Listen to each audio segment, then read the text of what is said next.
So it's talking about the mental toughness that it takes for this sport if you want to go long. It's just not a matter of putting together a long run, a long bike, and a long swim. It's really smashing them all together and making sure your mental can last through that, however long that day is going to take you.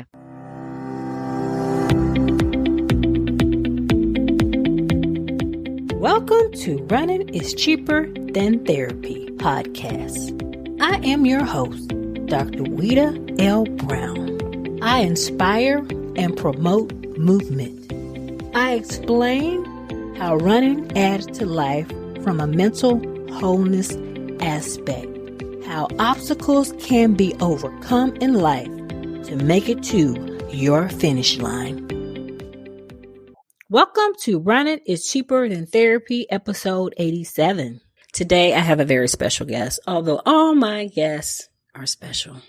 Colonel Yvonne Spencer is an 8-time full-distance Ironman finisher. She is a 2020 long-course triathlon team member and multi-year all-world athlete.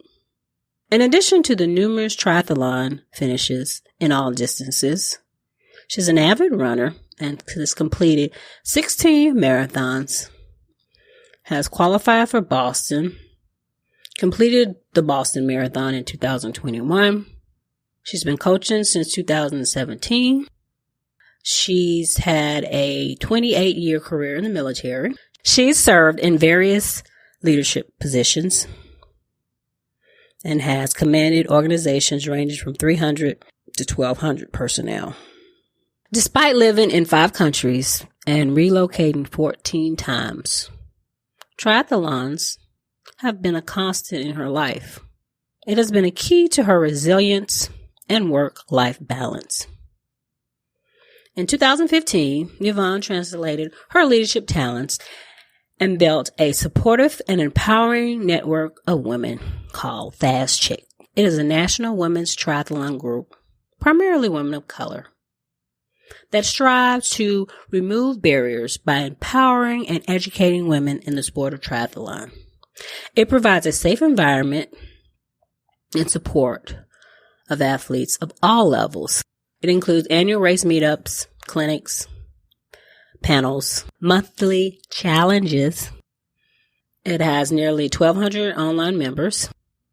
Interesting story about Fast Chix.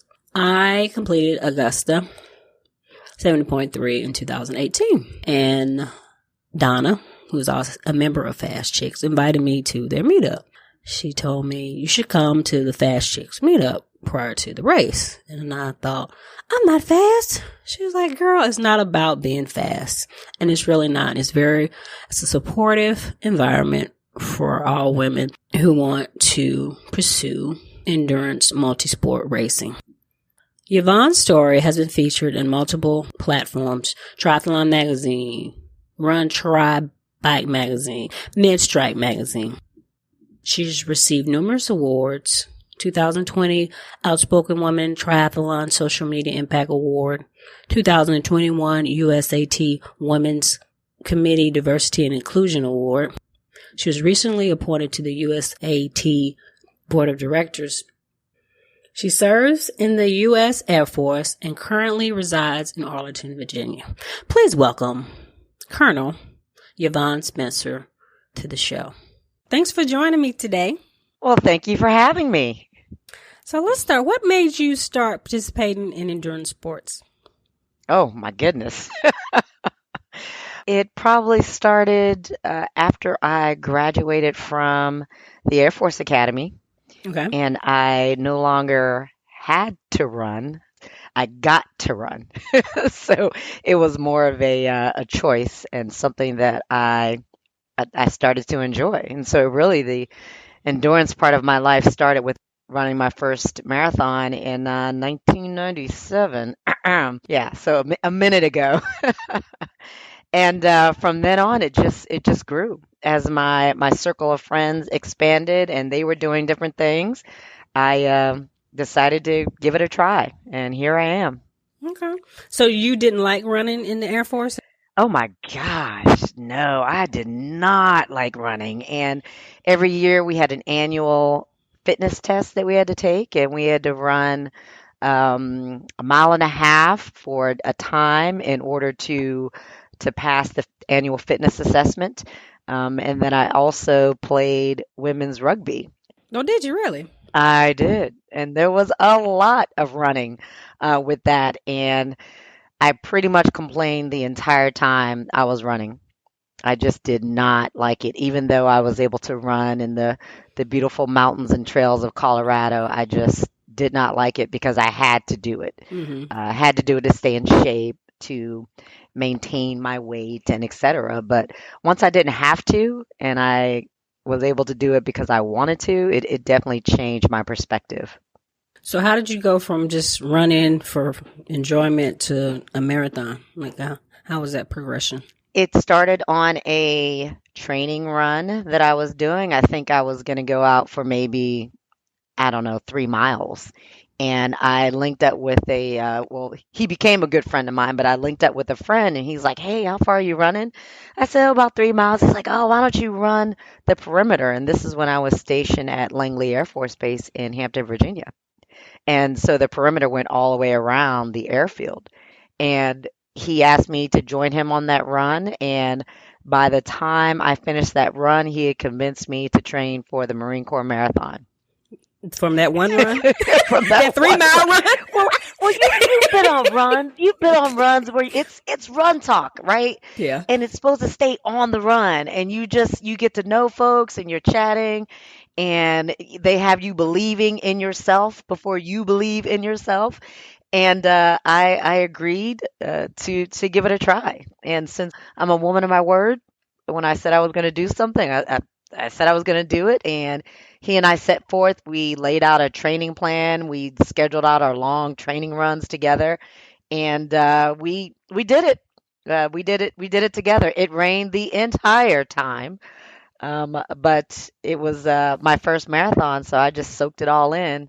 And after I did the first one, I wanted to see if I can get a better time on the second one. And it grew from there. And I started following a number of friends as they were doing different marathons. They would say, hey, will you train with me? Sure. What are we training for? Oh, San Francisco. Oh, yeah, I've always wanted to do and there I am doing the San Francisco Marathon. And so it grew from there. So how many marathons have you done to this day? Outside of the Ironman, it's 16. 16. What, 16, yeah. what's your favorite? My favorite is probably the Marine Corps Marathon Hmm. because of the route and the people and the crowd. I just really, really enjoyed it. And I've done that one 6 times. 6. Okay. Yes. So what's your least favorite marathon? I do have one. Least favorite would be San Francisco. What, I was hills? not tracking on all the Yes, yes. I just kept thinking, what in the hell? Yes. So that was probably my least favorite. I was woefully undertrained, but did it anyway. And when you're younger and you do something like that, your body is a little bit more forgiving than it would be if I went out and did it today. Okay. So that's probably my least favorite. So is running your favorite out of the 3 sports in the triathlon? Running, swimming, biking? It is. So running is my jam. Running, and then probably my second favorite would be cycling. I'm starting to enjoy cycling a lot more. And then, of course, the swim. You just do the swim so you can get to the rest of the race. That's really why you do it. That's true. True. Although I'm trying to like it. So running is your thing. You qualified for Boston, correct? Yes, I did. In what year? It was in 2018. And so at the beginning of the year, I was chatting with my coach. I told him what I wanted to do. So he trained me up. I did Ironman Arizona. That was in mid to late November Hmm. of that year. And then I took about a week or so off. And then he just kept me trained up. And I did the Jacksonville Marathon, which is relatively flat. It was a perfect day. And I was able to qualify. So I got it all done. So how was Boston when you ran it? Ooh, I ran it injured. And so it was not as enjoyable as I wanted it to be, but it was still a great race. The people that were out there cheering on, this is the first time that they had done it post the pandemic. COVID, yeah. And so there was a lot of folks out there cheering, and I soaked it all in. That's what everyone told me that had run Boston before. They said just soak it in. You know, it's your you earned it. You got your place there, so enjoy it. And that's exactly what I did after the first half. After the first half, what? Well, because the first half was relatively downhill, so you're thinking, Okay. oh yeah, I'm gonna smoke this marathon, and then the second half kicks in. You're like, oh yeah, no. So let's just enjoy it, and talk to the people and take your time and embrace it, embrace that first time. So when did you progress from running to triathlons? What made you do that transition? It was another run talk. I need to just stop talking to people when I run and just run. That's what I'm going to start doing. But it was a friend of mine. We were training for the Air Force Marathon. Okay. And he was also training for a triathlon. And after that long, I think it was maybe a 12 or 13 mile training run that we did, by the time I finished it, somehow I had agreed that I would do this triathlon with him, and he was training for the Columbia triathlon, the Olympic distance. Olympic, okay. Yes. So, oh gosh, girl, that was 1999, Okay. I think. Yes, yes. So I trained up with him. He set out a plan, and I did my best in the swim. And as far as training went, I did not. Well, I kind of started the race, but I did not finish it.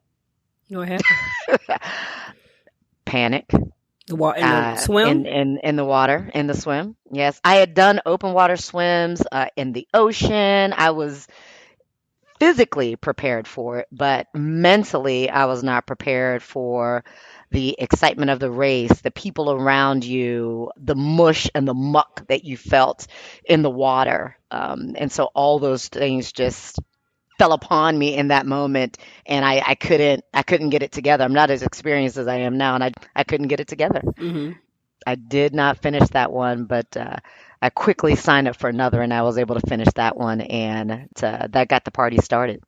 So what made the difference? Did you just keep practicing? You practice around people? So what made you get over that or deal with that anxiety? So I don't know if you all get over it.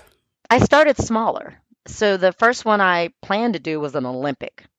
That's quite a bit of a distance if you have not done a triathlon before, or you're not really accustomed to swimming in open water. Mm-hmm. And I started with a sprint, and the race director said, "Hey, if you panic in the water, just stand up." Okay. Because it was pretty shallow. Okay. So I did not stand up. I was very proud of myself. I was so excited to get out of the water. It was just an amazing accomplishment because I knew I could do the distance. I just had to say in my mind, just keep swimming. Mm-hmm. Focus on your stroke, focus on getting to that buoy and turning around. And I think it was more of my mindset in convincing myself, you can do the distance. Mm-hmm. You just have to calm yourself down. Figure out what your mantra is going to be, whatever song you got to sing to yourself, and just swim in your pool. So you sing and say mantras? Is that your? I do. Sometimes the mantras are me cussing myself out, saying, "All right, Yvonne, you have come too far to just come this far." Or I sing. One song I sing is because it helps me with my stroke. And stretching it out is. He's got the whole world in his hands. I don't know why that song just comes to mind, but that helps me just relax, stay long, stay strong. And when all else fails, I just go to my back. Okay. And I remind myself that you can do this distance. Mm-hmm. It's just another training day. Okay. So all those things were helpful. And then I also started doing more triathlons with people that I knew. So I built up a community, became part of it, and they, probably unbeknownst to them, they encouraged me in watching them in the water, then I'm encouraged as well. Okay. Did you swim as a child? Or I did not. I thought I could swim. I used to tell my mom I could swim. We had a neighbor that had one of those 4-foot pools, the above ground pools. And so I just knew I could swim, but I did not swim as a child. I did have to take swimming lessons at the Air Force Academy. Okay. Okay. We all had to go through basic one of swimming. And I tried to fail basic one so that I could just take it over again because I didn't want to You don't advance. want to advance. So. But that didn't happen. So I ended up passing it and went to the next level. So we had to take it at the academy. And so I finally got some more lessons as an adult when I lived in Virginia and grew from there. It seems like swimming in the pool, even with other people, is just different from open water, and it depends on the open water too. Because some water is just calm, and some is like a washing machine. Oh yeah, I when I lived in Hawaii, those were probably some of the most treacherous swims that I've done. Rough water, Waikiki, and just anytime you go out into the ocean, you never know what to expect. But I forced myself, with the help of a friend, Mags, we'll say she helped force me, but to just do those hard things, to get out there and swim and to challenge yourself, even if you're the last one out of the water, still, go out there and do it and learn how to work with the ocean, learn how to ride the waves, learn how to get your mind right for it. That was extremely helpful. And you all know that in Chicago, you have a lake that acts like an ocean. So It does. it does not It behave. does. And sometimes it changes in the middle of the swim. I'm just like, Right.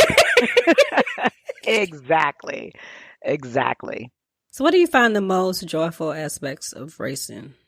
Two things. Well, I won't say joyful. I enjoy the training. Hmm. I enjoy the structure of it. Knowing that Monday, Wednesday, and Friday I have something, Tuesday, Thursday something. I like having that structure, Okay. knowing what's going to happen the next day. And then the second piece is the sistership and the fellowship that occurs before, during, and after the race. I've grown to look forward to that, to being around like-minded folks, to sharing different experiences, encouraging each other out there on the course, even though you yourself might need the encouragement. You're reaching out for others, digging deep, and then of course afterwards, all of the war stories, that's what I call them, that we tell about our experiences out there. That's true. So just being around the people. Okay. The community. Hmm. So you're pretty accomplished triathlete. Well, thank you. You're an all-world athlete. Yes. So how do you qualify for all-world athlete for my listeners? Well, you just have to register and complete a couple of Ironman branded events. Okay. And based upon your finish time, you earn certain points towards a status. So I think it's bronze, silver, gold status. They'll send you little trinkets, and then also at different races, if you are an all-world athlete, you will have priority whenever it comes to registering and picking up your race packet. Then you're also a USA long course team member, correct? Yeah, well, in 2020, so I qualified in 2019, and again, the pandemic, so I never did the world championships because it just was too much of a risk. Okay, with COVID. Yeah. Do Hmm. you plan on doing it in the future? I may try it again once I get my run legs back on me. Okay. So it's never, it's never too late to do something like that. That's true. So in 2015, you transitioned some of your leadership talents, building a network of women known as Fast Chix. So tell me about Fast Chix and where the name came from. Oh my. I'm trying to remember. The name probably came up because that's what some folks had called me. Okay. The Fast chick, right. Because whenever I did my triathlons, the run was my game. And so I could go from, last place to second place just on the run alone because I enjoyed that part of it and I was able to catch people because everything else was decent. And sometimes if you have a stronger run as a triathlete, you can run folks down. Mm-hmm. Essentially. And so we added the X on the end. And again, it was born out of Black Triathletes Association. I wanted a community of women that strive to be better than they were yesterday. Mm-hmm. And I wanted to create a safe space for that.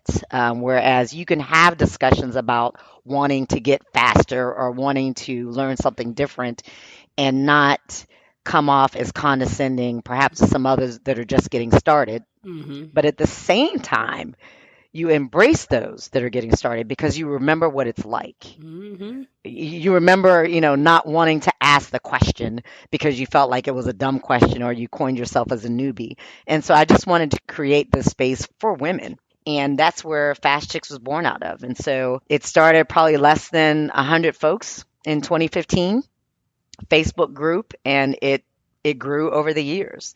And it particularly got a spike when we had our first meetup, which was at Rev 3 in Williamsburg, Virginia. And we brought, I don't know, about 40 women there to that race.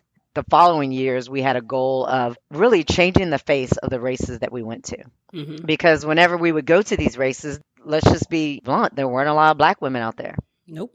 depending on your areas. And I've lived in so many different areas from Pacific Northwest to the South to the Midwest, and you just do not see a lot of the faces. And so at any time, you can bring those faces to bear upon a race and make race directors and club directors and other team members realize that, hey, this is a force, or we are a force to be reckoned with. We have value that we can add to your team, that we can add to your club, that we add to your races. Um, and so the more we do that, the more visibility we get, and the more other women are giving a little side eye, like, if they could do it, I want to do it too. I want to be a part of that. I want to challenge myself, and here's how I can do it. It's been a quest, and our biggest showing was in 2020 when we had about 119 Fast Chicks that descended upon Rev 3 that year, and it was just it was something to see. It really started bonding the ladies, no matter where they were from. They were creating these relationships, this network, and this community. And your video before the swim start went viral. Oh my goodness. Yeah, it's still getting hits. It had over 1 million. That was just wow. And my dance moves, I definitely have to work on them. But, that was a part of it. I had people reaching out to me saying, "Oh, I want to be wherever you all are racing." And it's, now I've coined it the Fast Chicks effect because, whenever we are at a race, whenever we're there, you will know that we are there. We are encouraging others out there, and we keep a positive, attitude about ourselves. True, because I went to my first Rev 3 this year, and everyone was talking about Fast Chicks, Fast Chicks, Fast Chicks. And even if you aren't in the Fast Chicks group, if you're brown, they think you're a Fast Chick. So that's good too. That works for me. That works for me. So not only are you an accomplished athlete, you're a coach as well. When did you start coaching? I started coaching in 2019. I was doing some unofficial coaching, if you will, because others would just ask me for, some advice or help build them a plan. But I got my official certifications because they opened it up virtually. So instead of having to travel someplace to get my level 1 certification, I was able to do it virtually. And so that really helped. And that's why I started with coaching, bringing to bear some of my experiences and then also encouraging my athletes, making their plans adjustable and, just picking up on different things that happen in the triathlon community and helping them to get across that finish line. So what do you find to be the most challenging aspect of coaching? Remembering what it's like when I started. I'll be honest, just remembering how difficult it was to understand that there is a method to the madness. Mm-hmm. Not fully understanding how all the pieces were put together, and it would result in this triathlon that I would be able to accomplish. And so thinking back and how to explain something to someone that doesn't have the same level of experience. Mm-hmm. And so I've had to peel back and use different words, find different techniques and tactics in order to get the message across, because everyone learns differently. Everyone is going to absorb it differently, and they have expectations of their coaches. And so balancing out that expectation with my athletes is one of the challenges. So has it changed your approach, your personal approach to training and racing, being a coach? It has. It has, because you you want to lead by example, So, as a coach, you always want to be on top of your game because your athletes are watching and others are watching what you do. So if you're lazy on a day, then they think they can be lazy on the day, and then they'll say, "But coach, you were lazy on this day." And I'll tell my athletes, "Do as I say, not as I do." But that's not exactly the approach you're supposed to have, right? But I do tell them, I'll just do as I say, not as I do. Um, but just trying to stay on top of my game in order to continue to encourage them in different manners. So tell me about your racing career. Do you know how many triathlons you've completed over the years? Oh my! How about full distance? The one. Full distance. Mm-hmm. I'll say 8.5 because I had a DNF one year, but let's say 8.5 full distances. Well, no, actually make it 9.5 because I did one out in I think it was Claremont, which was not an Ironman branded, but it was a full distance as well. And then I've done probably twice as many 70.3s. Okay. And then maybe about 15 or 20 sprint Olympic distances. Okay. So I've spread it out a little bit. So what is your favorite race? Do you have a favorite race? You know what? My favorite one, I had a really good time, was when I did the triple T or the triple in Chicago. Don't ask me why, but Okay. So you got to come back next year. Everybody's doing it for Bernard's birthday. Yes. So we had thought, I talked about that for the Fast Chix because we like to have our annual meetup, and so I'm looking at Chicago as one of the options. But I probably enjoyed that one just because, again, the people that I was with, and somehow I convinced Jaja to do it, and Jaja and I were there singing to each other, trying to get our minds right to go back into that swim when we were on our third race of the weekend. So, And it wasn't it choppy that it was choppy that year. it Too. was choppy. It was a number of people got banged up against the wall. Remember, they were telling people, "Hey, swim a little further out," and some people still wanted to use the wall as their sighting. That ended up being a bad day, but I enjoyed it, and it was more of the challenge of it, just to see if I can do it. Can I get back from my Olympic fast enough so I can have a break and then go on to do the sprint. In season 5, we will continue the segment Ask the Doc. If you have any questions related to musculoskeletal health, please email me, send me a message via social media, or click on my website and leave an audio message. Select messages will be answered on the segment. So, what are the other options for next year Fast Chix meetup? Or is it still being discussed other than Chicago? Another option, and we may have a couple, another option is Louisville. So I have a discussion with the Tri Louisville race director in the next couple of weeks, and I would like to see that as a destination type race at a bourbon tour or something along that lines. I wouldn't mind doing that since I didn't do that when I did the race. Yes, And I yes. actually like Louisville. I don't know why. Yeah, I have I have some memories of the Ironman Louisville back in the What day. year did you do it? I did it in 2011 and 2014. Okay. Was it in the summer when you did it? Yes. What was it? August? It moved to what, October? Yeah, I think one year I did it in August, and maybe in 2014 it might have been in October. But I mean, both times the weather was decent. I've heard horror stories about summer, and then I've heard a couple about one year they had like all the seasons in one day. Oh yes, I did not do it that 17 year. maybe? Yes. Oh my. Ironman racing, that's what's interesting about it. Mother Nature can, have other plans. Absolutely. Makes And the day challenging. it is a very long day. And anything is possible, which means that anything can happen on that day. Mm-hmm.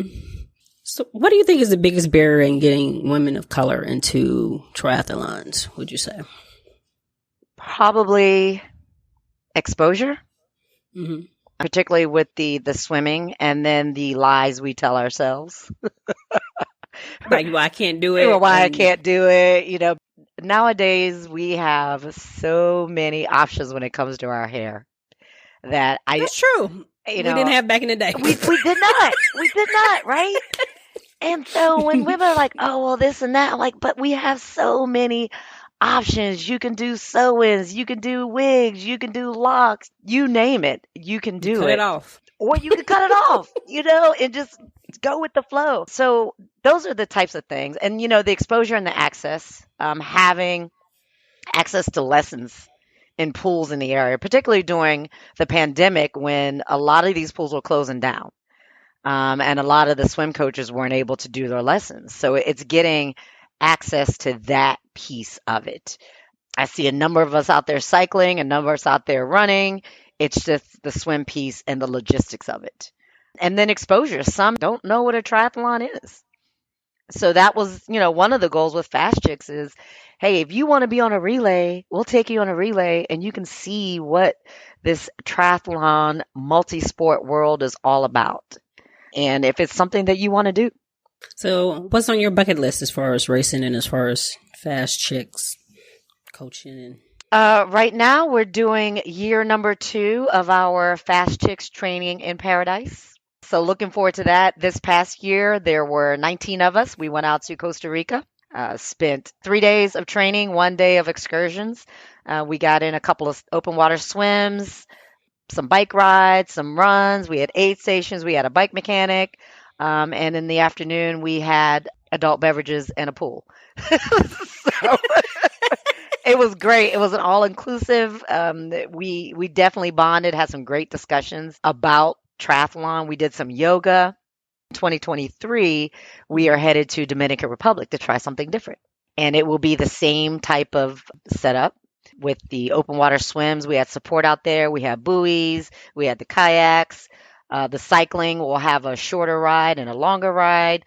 The runs will be, off the bike or off the swim or, just a plain old run, some yoga, and then a couple of forums to talk about racing and nutrition and transition. Go back. Right. Well, yeah, we'll probably talk about a little bit of that, but we also want to discuss, I don't know what I want to title it, but I almost want to title it "Don't Believe the Hype," because because when people see the end game of an Ironman, they see you with the medal and you're smiling and etc. But what they don't see is everything that went into that day. And so we get caught up in the hype of this accomplishment. And, when you're in the dark place, on that 5-hour bike ride that you're doing by yourself, or you may have to be on a trainer because the weather is terrible, who's going to build you out then? So really, it's talking about the mental toughness that it takes for this sport if you want to go long. It's just not a matter of putting together, a long run, a long bike, and a long swim. It's really smashing them all together and making sure your mental can last through that, however long that day is going to take you. Sure, and what all the obstacles that may be thrown. Oh my goodness, life, right? Yes. Because none of us are getting paid for this. So sometimes work won't let me be great. I can't do the bike ride like I want to do because the boss changes a meeting. Those types of things get kids. Those types of obstacles, and how do we work around it to get to our goals? Speaking of life, how do you find time with your busy schedule with being a colonel in the military and training yourself and coaching with Fast Chix and a social life and whatever else you're involved in? Sorority and I can't tell you that I've mastered it. I really can't. I know that in the military, they expect for you to be physically and mentally fit. And so part of my mental and physical fitness is the training. And like I talked about the structure, that's why I like it, because I know in the morning I got something and then the evening I got something. And in between time, I have other things. Sometimes I got to make sacrifices. I might not be able to go to that happy hour. Or if I go to the happy hour, guess what? I will suffer the next day. And am I ready? Do I want to suffer? Sometimes you're like, you know what? I'm just going to suffer because I want to do this. And then you just live with your decisions and the outcome of it. And so I can't tell you that I found the right balance. It's really an imbalance. Sometimes I go towards the training, and then other times I'll say, you know what? I haven't seen my family and friends. I haven't seen my mama. I'm just going to have to take a short on this one and go take care of that piece of the pie. It's not easy, and I can't imagine having to also pay a sitter for to take care of children or something along that lines. That hits you in your pocket as well. And again, none of us are getting paid for this. That's true. That's true. So outside of being an accomplished athlete, you've also won some awards just for some of the things you do for the triathlon community. The Outspoken Women in Triathlon Social Media Impact Award in 2020. Thank you. And USAT Women's Committee Diversity and Inclusion Award. And you recently have a great accomplishment, which you got to celebrate Labor Day weekend. You were appointed to the USA Triathlon Board of Directors. Tell me about your accomplishments in that area. With the board of directors. Mm-hmm. Gosh, it's still to be written. Okay. When there was a vacancy, some folks reached out and say, "Hey, would you be interested?" And so I did the steps that I was supposed to take, did the interview, and they selected me. I will have my onboarding, if you will, my training in December in Colorado Springs. So I'm looking forward to that. So how long is the training? It's about a day of training. Okay. And the board has been very welcoming. I've had several conversations, getting me involved in some of the things that they have planned for 2023, as far as reinvigorating the clubs, bringing more interest into triathlon clubs, and then also the endurance exchange, the training that they do each year. And so I think in December I'll know more of my role and where I can have the most impact.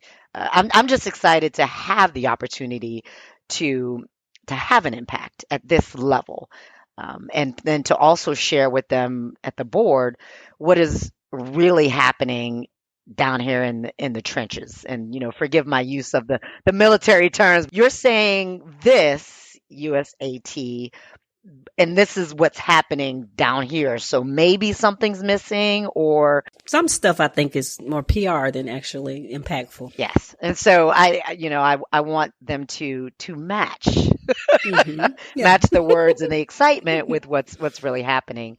And so I've shared that with them, and so they understand that I'm not going to just sit there. I am a general member, and so we'll see what that entails. But now I'm in the room, and you can't kick me out. So that part.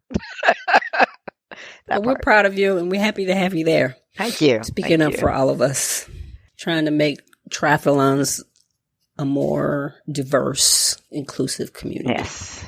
Yeah, we're getting out there. Let me tell you something. It is much better than when I did my first full in 2006. I'm seeing a lot more faces out there in these races. It's getting better. It might not be where we want it to be, if we even know where we want it to be. Mm-hmm. That's a question, but it is getting better, and it just comes with more exposure and more education of what the sport is about, and then just opening up the aperture to being more friendly and more inclusive. So part of my podcast is to feature guests who've overcome obstacles to make it to their finish line. Can you tell me about an obstacle that you had to overcome via running, triathlons, just life in general? Ooh. One of my biggest obstacles has been moving around a lot. And so in the military, I think I've said this before, but in my 28 years, I've had 14, 15 moves. And when I move, 9 times out of 10, I know no one. So I'm plopped into a community.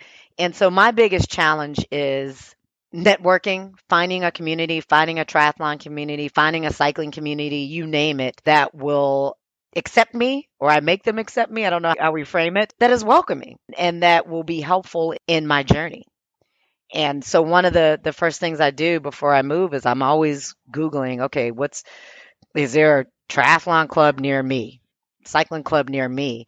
And then just presenting myself to these clubs, and not taking myself so seriously and not thinking that, oh, they're not accepting me because I'm Black. Well, maybe they're not accepting you because you're new. And sometimes people have a hard time adjusting to new people. So give them an opportunity. You reach out and someone else will reach back out at you. And so I've had some success in that. There are certain clubs that just have a personality. They can be a little condescending, or a little snootish, or if you're not going this pace, then, and those are not the clubs for me. So I tend to be with those that are more welcoming, and that's fine too. That's probably the biggest challenge, is that moving around. And then I was stationed in Afghanistan for a year. Well, I'm definitely not going to be able to do a triathlon around there, but I can keep up my strength training and my running, and, get on the little bike, whatever I can. So those are probably the biggest obstacles, is finding a way out of no way to keep up with this sport that I love. Do you find, even with the challenges of moving, that even though it's hard, it makes you better, because you have a lot of connections other people wouldn't have, all these different triathlon communities throughout the world, basically, that other people might not have an experience, and you can see people doing things a lot of different ways and figuring out what's the best way for you. Yes, it is true. It does definitely put a lot more into my brain. And it also, I guess on the negative side, is that it also makes me a little less apt to listen to excuses. So however you want to put that. Like, why can't you do your workout? Right. I had a new athlete, and she's laying down, and she'll tell you the story, but she's laying down well, I'm 60 and I'm this and I'm that. And so with every excuse she gave me, I just kept saying, are you done? Are you done yet? Is there any more that you want to give me? Because, I got an anti to all of your excuses. I'm 60. Well, here's a 65-year-old at a race that you're about to do, and she's done yada, yada, yada. Next. Well, I don't have the time. Well, here's a mother of 3 that is a doctor, has her own practice, and does this and this and this. And guess what? I'm just saying. Whatever you want to tell me, I know someone that has this experience, and they've found a way. Now, granted, some have more resources than others. I'll give you that. But you can find a way. And there are women out there that hear your story, and they can help you. We are here to help. You're not a burden. We are here to help you to find a way around it, or through it, or over it, whatever you need to do. So yeah, having those experiences, I'm less apt to really listen to your excuses. It's also part of the military in me, just building that resiliency. Let's just find a way. We got to get to B. All right, let's just find a way. Let's do this. So if President day Yvonne could go back and talk to your younger self, what advice would you give yourself? Stretch. Stretch. Stretch. Yes, that'll be it. Stretch. That's it. That is it. Because if I changed any of my other experiences, then I wouldn't be where I am today. I wouldn't have met the people that I met, and the fun that I've been having. But if I had stretched, then I wouldn't be dealing with this overuse injury and falling down on my run game. So that's the important part. Well, when you're younger, you don't need to stretch, right? Well, you think you don't. You think you can do anything. But you do. Stretch, do yoga. Yes. Yeah, yoga's good. Yeah. And learn to relax and have fun and not be so stressed out about it, I would say. If you're not having fun, if you can't find a way to sing, or to dance like you do into the water, because that's the most stressful part for a lot of people is that swim. It still gives me anxiety. So whatever I can do to release some of that and to get it going, it helps. Singing is good. Mm-hmm. Derek told me that once. It does help. I sing when I climb too. Oh yeah. I don't know what I cuss when I climb. So I'm not even gonna go there. There is no singing. There is only cussing. I see. It helps me not think about this hill I'm climbing, and I get to breathe, and so. Well, I'll say, just keep pedaling, push and pull, push and pull, push and pull. So, any last minute words of advice for my listeners? I would say, if this is the sport that you want to do, that you enjoy, be bold about it. When you go to a new team, a new location, a new race, don't automatically think it's because of the way that you look that people have a scowl or whatever on their face. Sometimes they're trying to intimidate you. you know, that's what they do at races, but I have them know, like, you don't need to intimidate me. But yeah, don't take yourself so seriously. Definitely enjoy it, and I think that one of my favorite races is a 70.3 that I did in Coeur d'Alene, and I had no goals other than to finish. And I decided to smile in the swim, just smile and just make it contagious, just force myself to enjoy it. And I had a really good day out there. I was climbing, I was cheering people on as I was climbing, and then Cutie Pie Andy Potts gave me my medal, and I was just that as happy as a peach. So, your mood can change whatever type of day that you're gonna have, and so just start out with a smile. That is true. So true. Training rides too. Oh, girl, yes, Yeah. yes. So where can viewers find you if they want coaching or just find more about you or Fast Chix? Fast Chicks is on Facebook, Fast Chicks, and then also on Instagram, it's Fast Chicks _. And then for me, it's with lip gloss on on Instagram, and then on Facebook, I am Hannah Fontana. So those are the places, and then we also have a website, www.fastchicks.org. Well, thanks for joining me today, and hopefully I'll see you soon somewhere at a race or something. Absolutely. Absolutely. And keep up with these podcasts. This exposure has been great, learning the different stories. And I know that through your podcast, folks out there are being encouraged to take the next step and to level up. Well, thank you. Thank you. I appreciate it. This is fun, and it's always nice to share, because that's what we want to do, is share our experience and bring more people into the fold. Absolutely. So thanks again. That wraps up this episode of Running is Cheaper Than Therapy podcast. Thank you for tuning in. If you already haven't, please download Running is Cheaper Than Therapy podcast on Apple, Spotify, or however you listen to your favorite podcast.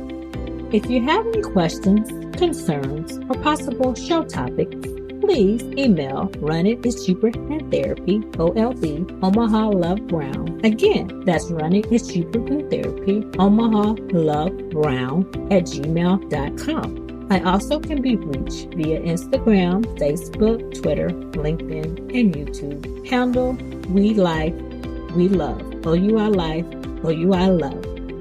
Thank you, and please tune in again.